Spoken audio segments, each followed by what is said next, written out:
কাঁঠাল পাইকে যাওয়ার আগে এইভাবে একবার রান্না করে খেয়ে দেখবেন, খুব ভালো লাগে, সত্যি বলছি।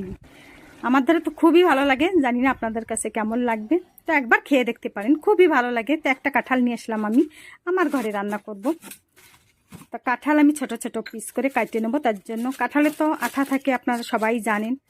তো হাতে একটু, বটিতে একটু তেল লাগাই নিয়ে একটু লম্বা সাইজের করে কাটিয়ে নিলাম, আর কাঁঠালের বিচিও ছাড়াই নিলাম। কুকারে দিয়ে দিলাম কাটিয়ে রাখা কাঁঠাল, জল দিয়ে একটা সিটি দিয়ে নেব। দিয়ে নামাই নিয়ে কড়াই বসাই দিছি ওই গ্যাসের পরে। সরষের তেল দিয়ে দিছি পরিমাণ মতো, আপনারা কম বেশি করতে পারেন। আমি একটু কম তেলে রান্না করি, তাই আমি কমই তেল দিলাম। তারপরে ফোড়নের জন্য গোটা গরম মশলা দিয়ে দিলাম, এলাচ, জিরা, তেজপাতা আর লবঙ্গ। একটা পেঁয়াজ কুচি করে দিয়ে দিছি।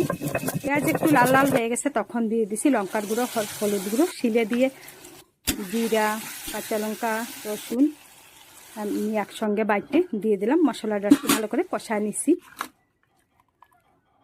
এদিকে মশলা কষাতে কষাতে আমি কাঁঠাল, সেদ্ধ করা কাঁঠাল জল ঝরাই উঠে কড়াইতে দিয়ে পরিমাণ মতো লবণ দিয়ে একটু নাড়ে চাড়ে 5-7 মিনিট ধরে মিডিয়াম টুলো হচ্ছে ভাজে নিলাম। এবার দিয়ে দেবো গরম জল।